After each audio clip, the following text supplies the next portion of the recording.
Saludos a todos.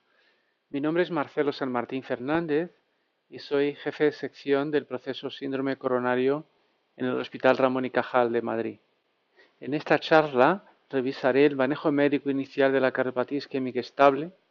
No hablaré aquí de la revascularización miocárdica porque esto se va a tratar en otras sesiones. El enfoque va a estar sobre qué hacer con el paciente con cardiopatía isquémica ya diagnosticada o bajo sospecha, en lo que se refiere al tratamiento médico. Esta sesión es parte del Máster de Urgencias Cardiovasculares del Hospital Ramón y Cajal, Universidad de Alcalá, dirigido por los doctores Daniel Rodríguez y José Luis Zamorano. Empiezo con un par de ejemplos. Este es un caballero que atendí en consulta hace ya unos 5 años. Tenía en la época 62 años, una diabetes mellitus tipo 2, insulina tratada, con hipertensión arterial y un índice de masa corporal de 30. Lo remití a su médico por cansancio y disnea de esfuerzos moderados y nunca había notado molestias que hicieran sospechar angina de pecho o algo parecido. Quiero que os fijéis un momento en el electro, que está sacado de una foto en el móvil, como se puede ver. ¿Os parece un electro normal? Empecemos por lo básico, que es el ritmo. El ritmo, hay P's positivas en 1 y AVF, negativas en AVR, todas conducen a un QRS. Exacto, es un ritmo sinusal. El PR bien, pues ya está, ¿no? No, veis que tiene unas ondas Q en 2, 3 y AVF, que se parece corresponder con pérdida de voltaje del QRS ahí y también en V5, V6. Y además unas Rs altas, especialmente en V2, que podría ser sugestivo de daño también a la cara posterior. Es decir, tiene en el electro una necrosis inferior y lateral. Y podríamos pensar que también a la cara posterior. Esto es un infarto silente en un paciente diabético prácticamente asintomático, no fuera la fatiga leve, que podría hasta explicarse por su sobrepeso e hipertensión arterial. Como además lo tengo a pie de cama, le hice un ecocardiograma. Confirmó la aquinesia inferior basal y apical con hipoquinesia posterior o inferolateral, como se puede decir también, con una fracción de dirección conservada, mayor del 55%, y una hipertrofia ventricular izquierda moderada, que de hecho no lo diríais por el electrocardiograma. Una moderada dilatación de la aurícula izquierda y un patrón transmitral compatible con la edad del paciente, un patrón transmitral tipo 1. La pared con aquinesia parecía además bastante adelgazada. Tras discutir las opciones diagnósticas con el paciente, optamos por hacer una prueba de detección de isquemia. Estas son las fotos que conseguí, también sacadas del móvil, del gated SPECT de esfuerzo, es decir, una ergometría isotópica. Se ve, comparando las imágenes de estrés y en reposo, que hay un defecto, un gran defecto de perfusión de la cara inferior y que no tiene datos de isquemia al esfuerzo. Recordad que el paciente está sin tratamiento médico, está prácticamente asintomático, y que la función sistólica global del VI es conservada. Y ahora además sabemos que tiene infarto, pero no tiene isquemia en ningún otro territorio. Lo que quedé con el paciente fue en hacer un seguimiento, basando ahora con estos datos en tratamiento en la prevención secundaria, hacer la prevención secundaria muy agresiva, por decirlo así, y lo volví a ver al año siguiente y 3 años después, que le mandó su médico de familia, sigue igual, sigue asintomático, ha perdido 1 kilo de peso solamente, pero va yendo bien. Este es otro caso clínico. Se trata de una señora de 74 años, hipertensa, con un índice de masa corporal de 28, que la conocí después de una angioplastia de una rama diagonal severamente enferma, que veis ahí en la flecha, en la figura de la izquierda. Se le puso un stent, un colega de cardiología intervencionista, en la diagonal, con un resultado muy bueno. Es un stent farmacoactivo.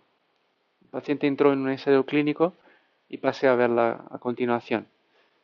La señora tenía angina típica de esfuerzos, en una clase funcional 2 de la clasificación canadiense y por ese motivo se hizo la angioplastia, buscando un alivio sintomático. Lamentablemente, 2 meses después seguía con angina de moderados esfuerzos. Por este motivo le repetí una prueba de estrés con imagen, que fue clínicamente positiva, electrocardiográficamente negativa, a una frecuencia cardíaca máxima alcanzada de 115 latidos por minuto, lo que supone el 85% de la frecuencia cardíaca máxima prevista a su edad. 4 meses de esfuerzo, en los isótopos no había defectos de perfusión, es decir, no había isquemia. Tiene clínica de angina, pero no tiene isquemia demostrada. La función sistólica está conservada. Sabemos de la anatomía coronaria que es la diagonal o que es muy precoz para que tuviera una restenosis de esa diagonal o algún problema. Y en cualquier caso, repito, no había isquemia y había margen de tratamiento médico. Así que esta paciente es de tratamiento conservador.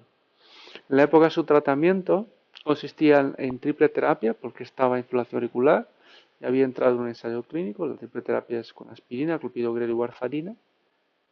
Y además estaba con atenolol, simvastatina y alopurinol.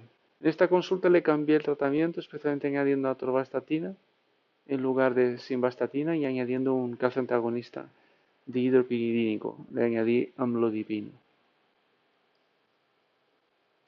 Pues hablaremos del espectro de manifestaciones de la cardiopatía isquémica, porque esto es muy variable. Yo estoy aquí hablando con vosotros, nunca he tenido nada que se me parezca angina, sé por un electro reciente que tengo un electrocardiograma normal, una función normal del corazón, una buena capacidad funcional, pero puedo tener cardiopatía isquémica.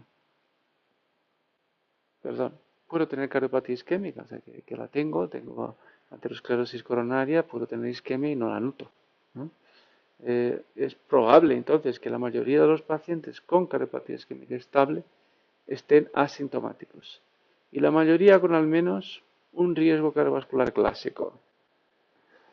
Y puedes empezar a notar las manifestaciones con algún disconfort torácico, por ejemplo, pues opresión en el pecho. De ahí se hace una valoración específica que puede resultar que estas manifestaciones pues, no son cardíacas o sí lo son. Y ya tienes lo que se conoce como angina estable. O dependiendo de cómo se te ha presentado, allá te hayas presentado como un síndrome coronario agudo, como una angina inestable o un infarto en sus diferentes maneras, sus diferentes espectros de manifestación. Otra opción es que sin tener ningún síntoma específico, pues se te haga alguna prueba por algún motivo y se te descubra pues, un TAC, una ergometría, o un eco de estrés por cualquier motivo y descubran que tienes cardiopatía isquémica, porque tienes isquemia y tienes lesiones significativas en el árbol coronario. Hasta veo posible que, un poco raro, pero que esa prueba te inestabilice, te cause un síndrome coronario agudo y ahí se manifieste, ¿no? Entonces, no olvidar que también se puede presentar la cardiopatía isquémica de una manera más drástica, como la muerte súbita extrahospitalaria o la parada cardíaca extrahospitalaria, y si pues tiene la suerte de los 15% que sobreviven a esto, también después perteneces a ese amplio grupo de pacientes con cardiopatía isquémica definida. Por lo cual, en esta diapositiva está basado en las guías del American College of Cardiology, American Heart Association. Tenemos resumido lo que es el espectro de manifestación de la cardiopatía isquémica. El manejo de la cardiopatía isquémica se basa en una serie de determinantes de riesgo global que se pueden obtener relativamente fácil, pero que en general se basan en la probabilidad pretest de cardiopatía isquémica y en los resultados de pruebas no invasivas o angiografía coronaria, es decir, un cateterismo o un TAC. O sea, siempre hay que juntar la clínica con pruebas funcionales y con la imagen, digamos, los datos anatómicos de la angiografía. Aunque no hay que obtener, por supuesto, angiografía en todos los pacientes, como veréis. Este algoritmo es el de las guías de 2012 de la Sociedad Europea de Cardiología y sugiere un intento de tratamiento médico óptimo en los pacientes que se consideren de bajo riesgo y utilización del cateterismo, o sea, del Invasive Coronary Angiography, lo que viene como ICA, en pacientes con riesgo alto o pacientes con un riesgo intermedio para una toma de decisiones más dirigidas. En general, si hay más de 10% de territorio isquémico, se ha cuantificado, eso es relativamente rutinario cuantificar en el SPECT, en isótopos, si hay más de 10% de territorio isquémico en las pruebas no invasivas o síntomas importantes, partiríamos hacia el cateterismo y revascularización siempre que ésta sea apropiada. En ese sentido, quizá este estudio aparezca reflejado en las futuras guías de práctica clínica, porque es la primera vez que un estudio de TAC coronario, es un estudio buscando una clasificación de riesgo en parte basada en la anatomía coronaria, demuestra que es útil para cambiar el pronóstico de los pacientes con cardiopatía isquémica estable. Este estudio está publicado hace poco en el New England Journal of Medicine, tras su presentación en el Congreso Europeo, y se conoce como el estudio Scott-Hart. Como su nombre indica, está hecho en Escocia, con participación de numerosos centros en aquella región. Este es el protocolo de estudio del Scott-Hart. Después de una consulta inicial, el paciente era remitido por su primary care physician. Entraba después de una consulta inicial y revisión de los criterios de inclusión-exclusión en una randomización 1:1 a hacerse un TAC o simplemente el standard of care. Y intentaban ver qué ocurría al hacer el TAC con los tratamientos que administraba el attending clinician y el seguimiento clínico, los resultados en salud. Pues la primera consecuencia es que por realizar el TAC se produjo mucho más cambios en el tratamiento médico que con el manejo estándar. Si lo podéis ver por las gráficas, había suspensiones de tratamiento, las más frecuentes, especialmente en tratamiento preventivo y antianginoso, porque seguramente muchos TACs revelaban coronarias sin lesiones, ¿no? Y también se prescribía mucho más tratamientos preventivos porque a veces al ver la arteriosclerosis el médico y el paciente, digamos que entre comillas, se asustan, ¿no? Y empiezan a ser más agresivos con las estatinas, por ejemplo, o la administración de aspirina, especialmente por el lado de las estatinas. Así que está claro que el TAC tenía un impacto en el manejo médico después de su realización. No se observó, por otro lado, ningún cambio significativo en los síntomas a las 6 semanas con el cuestionario de angina o en la calidad de vida percibida. O sea, que al hacer el TAC no quitaba angina. Lo que quita angina es poner un stent o apurar en el tratamiento médico. Lo que quizás sea más sorprendente de este estudio es el clarísimo impacto que se obtuvo a los 3 años en la combinación de muerte cardiovascular e infarto no fatal. Las curvas se separan incluso antes del primer año. Esto nos ha sorprendido porque a priori podríamos pensar que era un subgrupo de pacientes estables con muy bajo riesgo. Es decir, este tipo de pacientes es difícil observar una tasa de eventos que se pueda reducir una tasa de eventos cardiovasculares como se ha observado aquí. No os he presentado la diapositiva aún, pero los pacientes eran más veces sometidos a revascularizaciones miocárdicas en el grupo de TAC coronario. Hubo una reducción también significativa, la gráfica de la derecha, en la combinación de eventos muerte cardiovascular, infarto o ictus. Y esta es la diapositiva de angiografías coronarias, que es la de la izquierda, idéntico casi en los dos grupos, y las revascularizaciones coronarias, un 20% más, pero que no alcanzó una P inferior a 0,05. De todas formas, esto fue ocurriendo después de los primeros meses de evaluación, y la impresión es que el grupo tras TAC coronario, el grupo de TAC más tratamiento óptimo, estaba mejor valorado, mejor tratado, con diagnóstico de coronarias normales. No hace falta estatina seguramente en varios casos, y con lesiones ateroscleróticas difusas mejor controlados con estatinas en otros casos, en otros pacientes. Quiere decir que la P aquí no llega a ser significativa de la revascularización coronaria, pero se ve una tendencia bastante clara. Las conclusiones de los autores son la que los pacientes con sospecha de angina debido a enfermedad coronaria, el añadir un TAC coronario al estudio, digamos que clarifica el diagnóstico en uno de cada 4 pacientes, aumenta el diagnóstico de enfermedad coronaria, pero parece reducir que el diagnóstico de angina debido a enfermedad coronaria. Que el TAC altera las investigaciones subsecuentes de los estudios realizados después, cambia el tratamiento en uno de cada 4 personas, no afecta a corto plazo los síntomas de angina, puede aumentar las revascularizaciones coronarias y lo más importante que puede reducir los infartos de miocardio fatales o no fatales. Bueno, tras dedicarme a este estudio más reciente, voy a aportar alguna novedad que quizá en el futuro estemos utilizando más en la valoración angiográfica no invasiva. Yo desde luego sí que lo hago con relativa frecuencia hoy en día. Volvemos a las guías europeas, ¿no? Se divide el manejo médico en 2 grandes grupos. Por un lado está el alivio sintomático, o sea que la angina relief, ¿no? Y por otro está la prevención de acontecimientos adversos, el control de los factores de riesgo.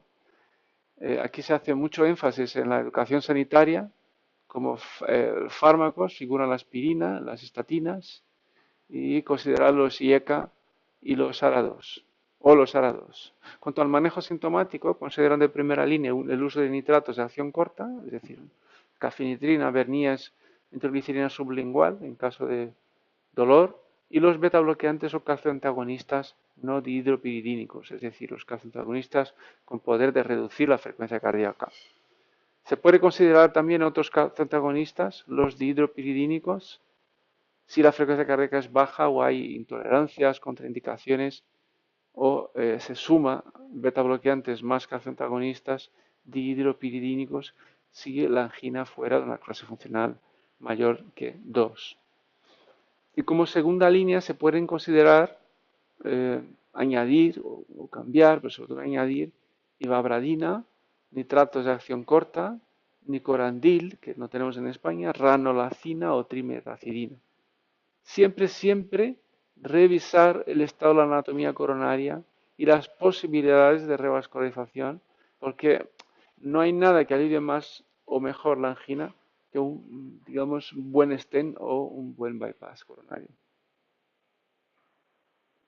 Ahora les voy a presentar mi esquema, resumido de lo que acabáis de oír, y diría incluso que esta es la única diapositiva que merece realmente la pena de toda esta presentación.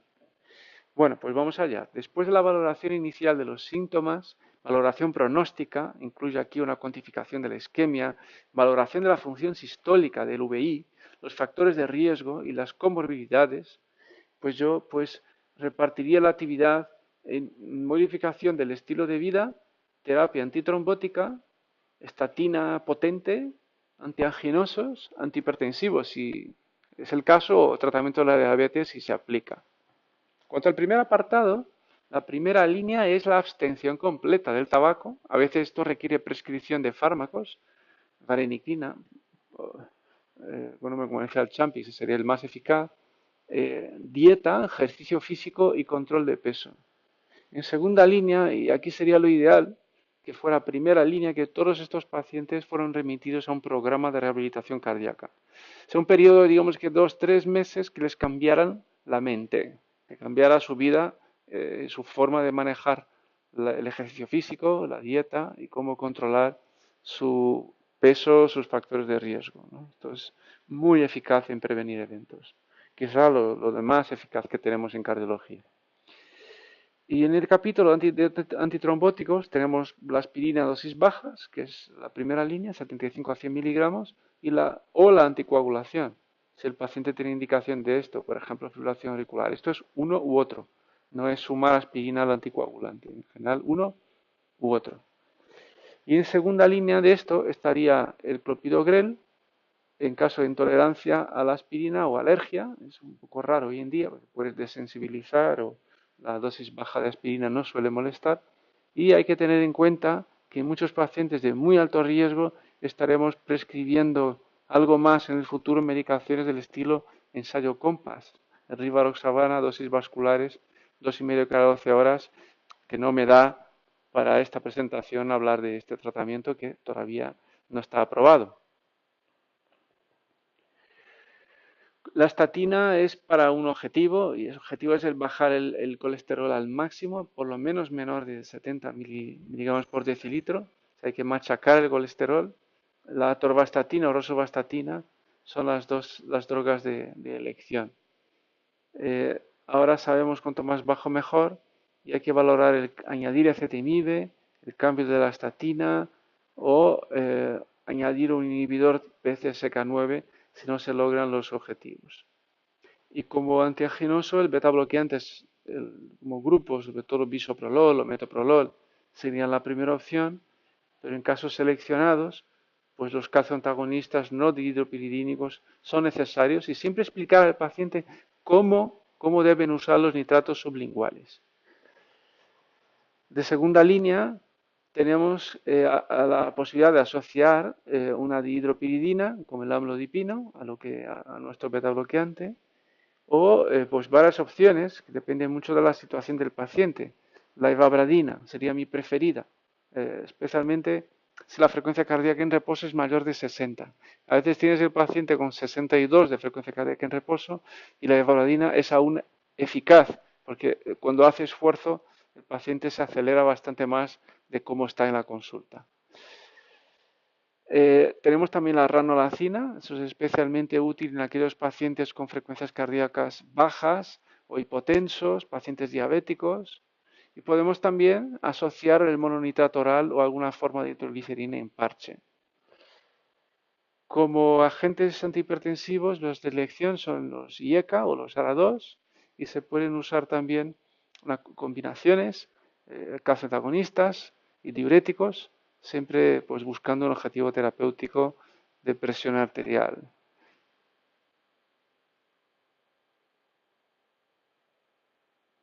En el tratamiento de la diabetes, pues está la metformina y directamente ponemos hoy en día empagliflozina o canagliflozina, es decir, los inhibidores SGLT2 saltaron del verde oscuro al verde claro, hoy en día sabiendo los efectos beneficiosos que tienen desde el punto de vista de la insuficiencia cardíaca y desde el punto de vista de la mortalidad cardiovascular demostrado en el caso del EMPA-REG.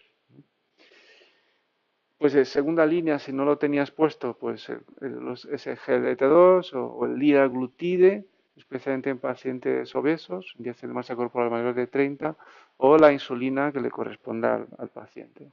Lo cierto es que aquí está prácticamente todo. Yendo estructuralmente de lo verde clarito al verde oscuro es lo que se necesita en la gran mayoría de los casos, ¿no? Estructurar el tratamiento de esta forma. Así que este sería mi mensaje, casi mi mensaje final desde el punto de vista del manejo médico, el manejo de la cardiopatía isquémica crónica, la cardiopatía isquémica estable. Muchísimas gracias, dejo ahí mi contacto. Esta charla es, como he dicho antes, parte del curso, el máster en urgencias cardiovasculares, Universidad de Alcalá, Hospital Ramón y Cajal.